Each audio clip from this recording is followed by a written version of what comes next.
il y a un sujet qui se passe aujourd'hui en France depuis jeudi soir et l'usage du 49.3, c'est qu'on discute de qu'est-ce que c'est que la qualité démocratique. Quand elle dit qu'il n'y a pas de mandat impératif, que c'est vrai, c'est tout à fait vrai, mais il ne peut pas non plus y avoir impunité totale des élus par rapport aux mandants.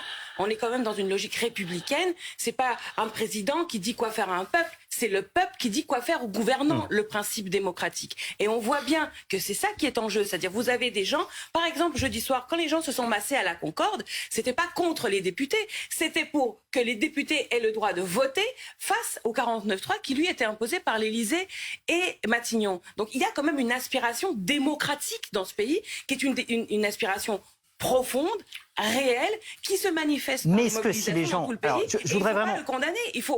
Moi, je suis heureuse de vivre dans un pays où le peuple a des aspirations démocratiques. Mais peut-être que le peuple ne s'y retrouve pas quand il y a cette déclaration de Bruno Le Maire. On ne peut pas laisser installer cette petite musique que nous vivrions dans une dictature, dans un régime autocratique, qui a le peuple ou les oppositions qui sont pour la démocratie et la majorité non. Il y a des élections, on a été élu avec des programmes, donc en plus on s'était engagé sur cette réforme des retraites, on a une constitution, le 49.3 est inscrit dans la constitution, et d'ailleurs demain, je sais que vous voulez en parler, il y aura un vote sur une motion de censure sur laquelle chaque député peut prendre ses responsabilités. Cette et à ce moment-là peut aller voter. Et quand on est dans l'opposition, non mais Madame Garrido, moi je vous ai pas coupé. Quand on est dans l'opposition, on a aussi des responsabilités. Et votre responsabilité là, c'est de dire j'ai pas eu le droit de voter. À chacun de dire, oh mais ça c'est un peu votre. Vous avez déposé 13 000 amendements. Mais c'est votre responsabilité, c'est aussi de dire, il y aura d'autres élections. Il y aura d'autres élections. Et ça ne se règle pas par la violence. Et il y aura un vote, pardon. Si vous gagnez la prochaine élection, charge à vous effectivement de retirer cette réforme. Pardon. Je suis pas sûr que vous le fassiez, puisque comme M. Hollande, quand il avait été élu en 2012, il a fait campagne sur 60 ans, il a gardé la retraite à 62 ans, il a même fait après la réforme Touraine. Je pense qu'en fait, on fait un beau cadeau à nos successeurs en faisant une réforme impopulaire qu'ils conserveront parce qu'ils savent qu'elle est nécessaire. Mais bon, je mets ça de côté. Et il y aura, s'il vous plaît, il y aura un vote demain. Des élections, il y a des élections. Clownesque, dit Bruno Le Maire ce matin, Thierry Mariani, en voyant s'associer Mathilde Panot, Marine Le Pen et Charles de Courson.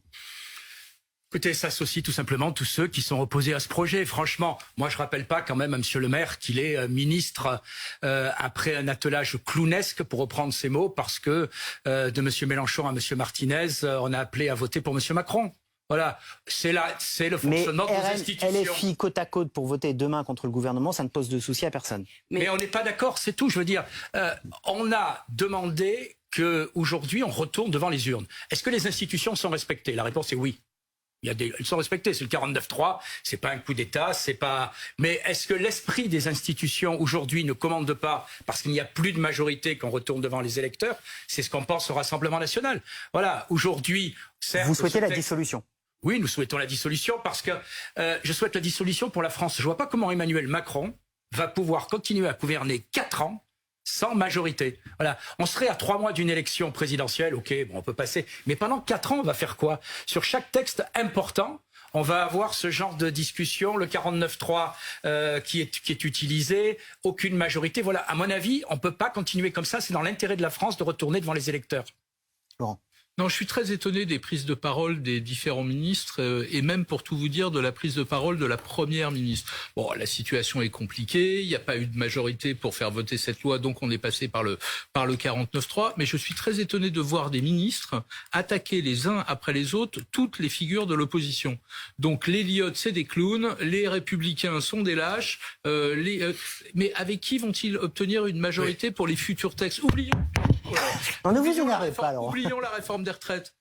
Il va y avoir demain une loi immigration portée par Gérald Darmanin, une loi sur l'emploi très important que les syndicats attendent avec beaucoup d'impatience. On va y traiter de tas de sujets qu'on aurait dû traiter d'ailleurs avant la réforme des retraites. Il va y avoir une réforme de la justice, mais il n'y a toujours pas de majorité absolue. Donc il va falloir aller construire des majorités de projets, comme on dit, texte par texte. Mais si vous passez votre temps à expliquer que les Républicains, c'est acheter la poubelle, les Lyotte, c'est acheter la poubelle, et que la NUPES, tout confondu, les Insoumis et les autres, c'est acheter la poubelle, j'ai peur que la majorité se retrouve. Je tire ce fil, je vais vous demander des réponses rapides pour qu'on puisse tous vous entendre. Est-ce que c'est le quinquennat d'Emmanuel Macron, si j'entends bien Laurent à l'instant, qui est en train de se jouer? Comment gouverner après ce qui est en train de se passer?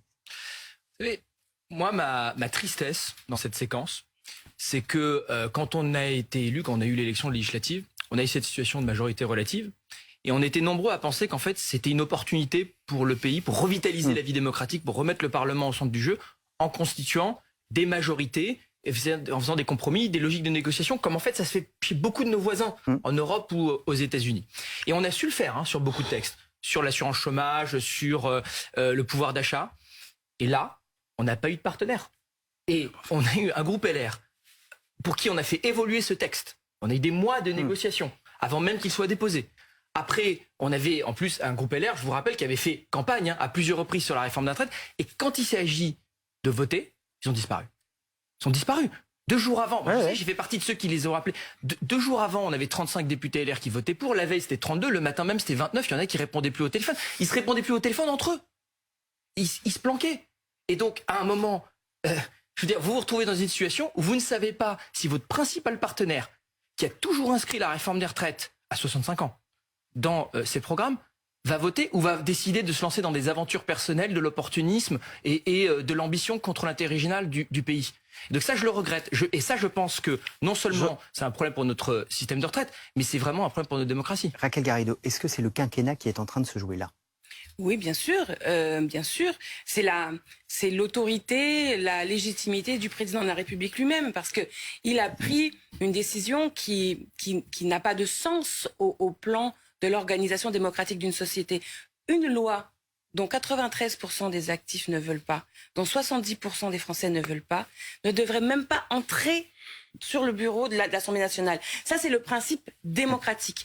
Donc, à partir de là, ils ont essayé, en bidouillant avec le 47.1, le fondement constitutionnel de la loi, pour pouvoir justement faire un 49.3, pour pouvoir est-ce que, pardon, je prolonge, est-ce que finalement, vous souhaitez vous aussi une dissolution, retourner aux urnes et on recommence? Alors, moi, je vais vous dire, institutionnellement, le pouvoir de dissolution du président de la République, pour moi, est un trait monarchique du pouvoir. Parce que lui... Mais alors on fait quoi?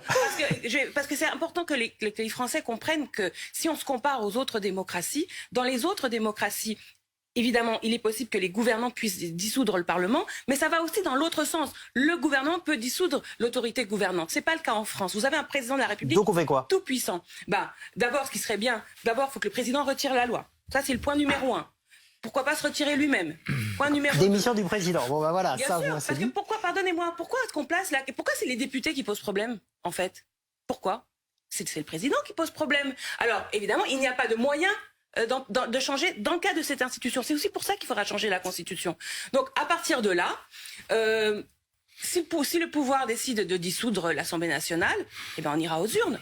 En toute hypothèse, c'est un arbitrage démocratique que l'on accepte. Moi, je suis prête à repartir aux élections. La NUPES, les Insoumis, nous sommes prêts à partir aux élections. Et je peux vous dire quelque chose. Nous sommes avantagés électoralement dans la période. Parce que la conversation dans ce pays depuis 2 mois, elle porte sur la question sociale, sur la question démocratique. Alors, Thierry Mariani, Mariani, sur l'immigration à vos côtés. ou l'islam.